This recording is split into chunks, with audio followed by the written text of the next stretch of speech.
മുൻ Devaswom board president Shri N വാസുവിനെ police arrest ചെയ്തു. SIT അറസ്റ്റ് ചെയ്തു. ശബരിമല സ്വർണ്ണക്കൊള്ളയുമായിട്ട് ബന്ധപ്പെട്ടാണ് അറസ്റ്റ് ചെയ്തു. അതിൻ്റെ മുഖ്യ സൂത്രധാരന്മാരിൽ ഒരാളായിട്ട് ആണ് ശ്രീ എൻ വാസുവിനെ കണക്കാക്കുന്നത്. അതൊക്കെ ശരിയാണ്.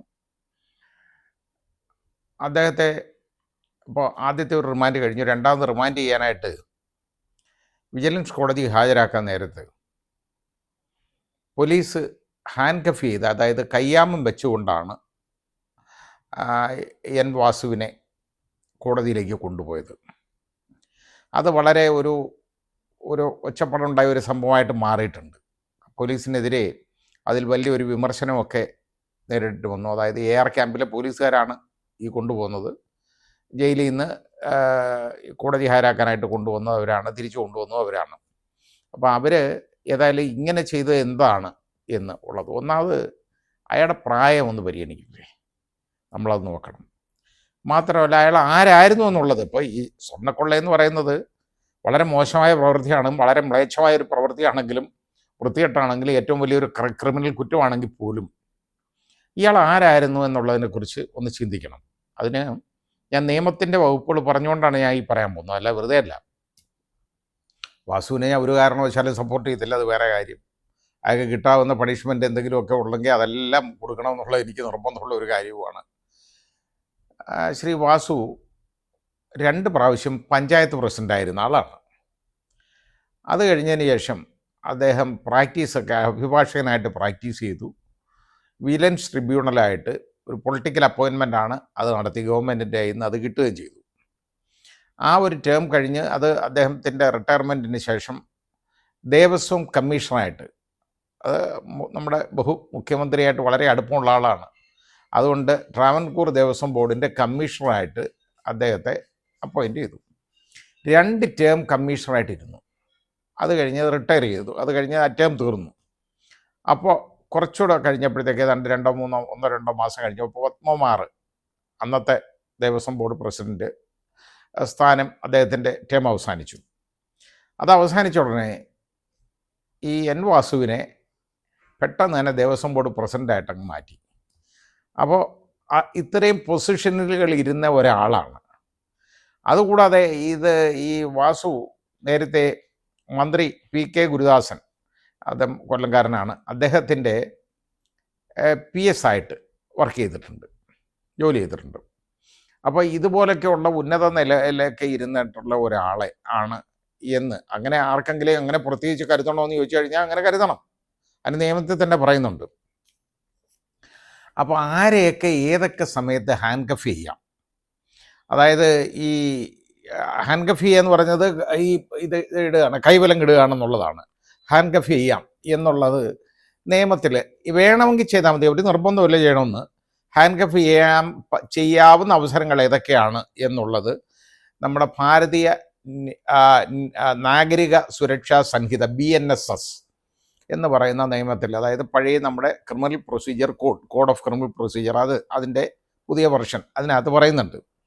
അതിൻ്റെ സെക്ഷൻ 43 ഒരാളെ അറസ്റ്റ് ചെയ്യുന്നത് എങ്ങനെയാണെന്നുള്ളത്. എങ്ങനെ അറസ്റ്റ് ചെയ്യണം, ഒരാളെ അറസ്റ്റ് ചെയ്യുമ്പോൾ അയാളെ യഥാർത്ഥത്തിൽ നിങ്ങളെ അറസ്റ്റ് ചെയ്തിരിക്കുന്നു, യു ആർ അണ്ടർ അറസ്റ്റ് എന്ന് പറഞ്ഞ് അയാളുടെ ദേഹത്ത് ടച്ച് ചെയ്യുക, അല്ലെങ്കിൽ അയാളെ കൺഫൈൻ ചെയ്യുക എന്ന് പറഞ്ഞാൽ ഓടിപ്പോകുന്നുള്ള ഒരു തന്നെ നീ അവനെ പിടിച്ചു വെക്കുക, വളഞ്ഞു വെക്കുക, അതൊക്കെ ചെയ്യാം. അപ്പോൾ ഇനി അയാൾ അറസ്റ്റിന് വില്ലിങ്ങാണ്, ശരി ഒരു കുഴപ്പമില്ല, ഞാൻ നിങ്ങളെ അറസ്റ്റ് ചെയ്തിരിക്കുന്നു പറയുന്നുണ്ടേ, ഞാൻ നിങ്ങൾ ഒരു കുഴപ്പമില്ല എന്ന് പറഞ്ഞ് ആയിക്കോട്ടെ എനിക്കത് സമ്മതമാണ് എന്ന് പറഞ്ഞപ്പോൾ പിന്നെ അയാളുടെ ദേഹത്ത് തൊട്ട് പിന്നെ രണ്ടാമത് പറയേണ്ട കാര്യമില്ല. സ്ത്രീകളെ എങ്ങനെ ആയിരിക്കണം എന്നൊക്കെ അതിനകത്ത് പറയുന്നുണ്ട്. 43(1)(2) വകുപ്പുകളിലൊക്കെ പറയുന്നുണ്ട്. 43(3) എന്ന് പറയുന്ന വകുപ്പിനകത്താണ് വേണമെങ്കിൽ ഒരാളെ അറസ്റ്റ് ചെയ്യുമ്പോഴോ അല്ലെങ്കിൽ അയാളെ കോടതിയിൽ ഹാജരാക്കുന്ന സമയത്തോ പ്രൊഡ്യൂസ് ചെയ്യുമ്പോഴോ അയാളെ ഹാൻഡ് കഫ് ചെയ്യാം എന്ന് അതിൽ പറയുന്നുണ്ട്. അതൊക്കെ ഏതൊക്കെ അവസരത്തിലാണെന്ന് അതിൽ പറഞ്ഞിട്ടുണ്ട്. അതായത് ഇത് ആദ്യമായിട്ട് വേണ്ടത് ഈ nature and gravity of the offence, അതായത് അയാൾ ചെയ്തേക്കുന്ന കുറ്റകൃത്യങ്ങൾ, ഏത് കുറ്റത്തിനാണോ അയാളെ അറസ്റ്റ് ചെയ്യുന്നത്, അതായത് അതിൻ്റെ ആ കുറ്റകൃത്യത്തിൻ്റെ രീതി, അത് ആ, അതിൻ്റെ ഗ്രാവിറ്റി എന്ന് പറഞ്ഞാൽ അതിൻ്റെ കാഠിന്യം എത്ര വരും എന്നുള്ളത് ഒന്ന് എടുക്കണം. പിന്നെ ആ, ചെയ്യാവുന്നത് നിശ്ചയമായിട്ടും ഹാൻഡ് കഫ് ചെയ്യാവുന്ന ആളുകളെന്ന് പറയുന്നത് ഹാബിച്വൽ ഓർ റിപ്പീറ്റ് ഒഫൻഡേഴ്സ്, അതായത് ഒരു സ്ഥിരം കുറ്റവാളി എന്ന് പറഞ്ഞാൽ കള്ളനെന്ന് പറഞ്ഞാൽ അവൻ സ്ഥിരം കള്ളൻ. ഇപ്പോൾ അങ്ങോട്ട് അറസ്റ്റ് ചെയ്യും, പോലീസ് പിടിച്ചു കഴിഞ്ഞാൽ ഉടനെ അത് ആയിക്കഴിഞ്ഞാൽ അതും കഴിഞ്ഞ് ഇറങ്ങിപ്പോയി ജാമ്യത്തിൽ ഇറങ്ങി വീണ്ടും അവൻ ചെയ്യുക. അങ്ങനെ അതായത് റിപ്പീറ്റ് ഒഫൻസ്, അതായത് ഒരു ഒഫൻസോ അല്ലെങ്കിൽ ഒന്നിലധികം ഒഫൻസുകളോ റിപ്പീറ്റ് ചെയ്യുക, അതായത് വീണ്ടും വീണ്ടും ചെയ്യുക. അങ്ങനെയുള്ള ആളുകൾ ഒരു സ്ഥിരം കുറ്റവാളി അല്ലെങ്കിൽ റിപ്പീറ്റ് ഒഫൻഡർ. പിന്നെ കസ്റ്റഡിയിൽ നിന്ന് രക്ഷപ്പെട്ടേക്കുന്ന പ്രതി, ഇപ്പോൾ ഒരുത്തൻ കസ്റ്റഡിയിൽ നിന്ന് രക്ഷപ്പെടുക, അങ്ങനെയുള്ള ഒരുത്തൻ, അതായത് എസ്കേപ്ഡ് ഫ്രം കസ്റ്റഡി, അത് നിർബന്ധമായിട്ട് ഹാൻഡ് കഫ് ചെയ്യാം. പിന്നെ ഒഫൻസ് ഓഫ് ഓർഗനൈസ്ഡ് ക്രൈം എന്ന് പറഞ്ഞാൽ ഒരുപാട് ക്രൈംസ് ഉണ്ട്, ഓർഗനൈസ്ഡ് ആയിട്ടുള്ള ക്രൈംസ്. ഇപ്പോൾ അത് ശരിയാണ്, യഥാർത്ഥത്തിൽ ഇതൊരു ഓർഗനൈസ്ഡ് ക്രൈം ആണോ എന്ന് ചോദിച്ചു കഴിഞ്ഞാൽ അല്ല എന്ന് നമുക്ക് പറയാൻ പറ്റത്തില്ല. വളരെ ഓർഗനൈസ് ചെയ്തുണ്ടാക്കുന്ന ക്രൈം. ഉദാഹരണമായിട്ട് ഒരുപാട് ആളുകളെയൊക്കെ സ്വാധീനിച്ച് ഭീകര പ്രവർത്തനങ്ങൾ നടത്തുക, അല്ലെന്നുണ്ടെങ്കിൽ കലാപം ഉണ്ടാക്കാനായിട്ട് ആളുകളെ സംഘടിപ്പിക്കുക, അങ്ങനെയൊക്കെയുള്ള കാര്യങ്ങൾ ഓർഗനൈസ്ഡ് ക്രൈം അതിൽ വരും. പിന്നെ ടെററിസ്റ്റ് ആക്ട് കമ്മിറ്റ് ചെയ്തേക്കുന്ന ഒരാൾ, ടെററിസ്റ്റ് ആക്ട് ഏതൊക്കെയാണെന്നുള്ളത് നമ്മുടെ UAPA അൺലാഫുൾ ആക്ടിവിറ്റീസ് പ്രിവെൻഷൻ ആക്ടിനകത്ത് ഡിഫൈൻ ചെയ്തിട്ടുണ്ട്. ആ ടെററിസ്റ്റ് ആക്റ്റാണ്. ടെററിസ്റ്റ് ആക്ട് എന്ന് പറഞ്ഞു കഴിഞ്ഞാൽ അതായത് ആളുകളുടെ മനസ്സിൽ അത്രത്തോളം ഭീതി ഉണ്ടാക്കുന്നത്, ജനങ്ങളെ മുഴുവനായിട്ട്, സമൂഹത്തെ മുഴുവൻ ഭയപ്പെടുത്താൻ ഉദ്ദേശിച്ചിട്ടുള്ള ക്രൈം, ഇങ്ങനെയൊക്കെയുള്ള ക്രൈം. ഇപ്പോൾ ഒരാളെ ഉദാഹരണമായിട്ട് പെട്രോൾ ഒഴിച്ചാൽ കത്തിക്കുക, അങ്ങനെയൊക്കെ ഉള്ളവന്മാരെ, അതായത് നാട്ടുകാർ മുഴുവൻ ജനങ്ങൾ ഇൻസ്റ്റിൽ ടെറർ, അതായത് ഒരു മനുഷ്യൻ്റെ മനുഷ്യ മനസ്സുകളിൽ ഭീതി നിറയ്ക്കാനായിട്ട് ഉദ്ദേശിച്ച് ചെയ്യുന്ന ക്രൈംസ് ഉണ്ട് ടെററിസ്റ്റ് ആക്ട്. അതെല്ലാം ടെററിസ്റ്റ് ആക്ടിലായിട്ട് വരും. അതെ. പിന്നെ ഡ്രഗ് റിലേറ്റഡ് കേസ്. ഇപ്പോൾ ഡ്രഗ് റിലേറ്റഡ് എന്ന് പറഞ്ഞു കഴിഞ്ഞാൽ നർക്കോട്ടിക് ഡ്രഗാണ്, അതായത് അങ്ങനെയുള്ള ഡ്രഗ്, അല്ലാതെ മറ്റ് ഡ്രഗുകൾ തന്നെ, narcotic drugs related case, psychotropic substance act, അപ്പോൾ NDPS ആക്ട് കേസിലെ പ്രതികൾ, അങ്ങനെയുള്ളവർക്ക് ചെയ്യാം. പിന്നെ illegal possession of arms and ammunition. അപ്പോൾ എന്നൊക്കെ പറഞ്ഞാൽ ആംസ് ആക്ട് അനുസരിച്ച് ഏതൊക്കെ ആമെന്നും ആമിനേഷനും ഒക്കെ അത് ഡിഫൈൻ ചെയ്തിട്ടുണ്ട്. അപ്പോൾ ഉദാഹരണമായിട്ട് തോക്ക് കൈവശം വെക്കുക, അല്ലെങ്കിൽ വലിയ അളവിലുള്ള സൈസ് കത്തി, അതിൻ്റെ കത്തിയുടെ അളവൊക്കെ പറഞ്ഞിട്ടുണ്ട്, നിയമത്തിലുണ്ട്. അത് ഒരുപാട് സമയം എടുക്കുന്നതുകൊണ്ട് ഞാൻ അതിൻ്റെ അളവൊന്നും പറയുന്നില്ല എന്നുള്ളേ ഉള്ളൂ. അത് കൈവശം വെക്കുക, അല്ലെങ്കിൽ വെടിയുണ്ടകൾ കൈവശം വെക്കുക, തിരകൾ കൈവശം വെക്കുക, വെടിയുണ്ടകൾ കൈവശം വെക്കുക. ഇത് ആംസ് ആൻഡ് ആമിനേഷൻ പൊസഷനുള്ള ആളുകളാണ്, അവരെ ഹാൻഡ് കഫ് ചെയ്യാം. പിന്നെ മേർഡർ, കൊലക്കേസിലെ പ്രതി, അയാളെ ഹാൻഡ് കഫ് ചെയ്തുകൊണ്ട് തന്നെ വരണം, അതാ വേണ്ടത്. പിന്നെ റേപ്പ്, ബലാത്സംഗ കേസുകൾ, അതിനകത്ത് റേപ്പ് ഇത് ചെയ്യാം.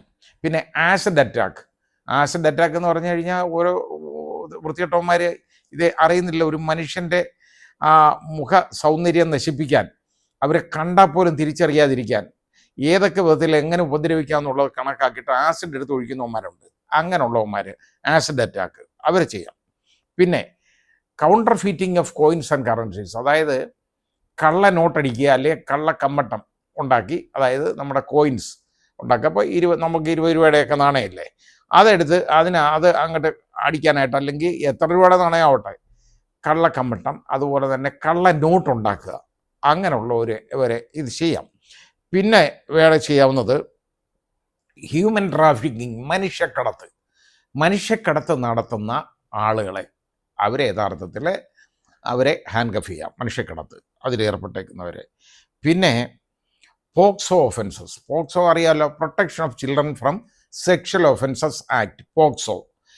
അതായത് കുട്ടികളെ സെക്ഷലായിട്ട് അവരെ പീഡിപ്പിക്കുന്ന ആളുകളെ, അങ്ങനെയുള്ളവരെ ചെയ്യാം. ഇനി അതുമല്ലെന്നുണ്ടെങ്കിൽ അവസാനത്തെ കാറ്റഗറി എന്ന് പറയുന്നത് ഒഫൻസസ് എഗൻസ്റ്റ് ദ സ്റ്റേറ്റ്, അതായത് നമ്മുടെ രാജ്യത്തിനെതിരായിട്ടുള്ള കുറ്റകൃത്യങ്ങൾ എന്ന് പറഞ്ഞാൽ എന്താണ്? അത് യഥാർത്ഥത്തിൽ ഒഫൻസസ് എഗൻസ്റ്റ് ദ സ്റ്റേറ്റ് എന്ന് പറയുന്നത് അത് പറഞ്ഞിട്ടുണ്ട് ഏതൊക്കെയാണ് ഒഫൻസ് എന്ന്. നമ്മുടെ ഭാരതീയ ന്യായ സംഹിത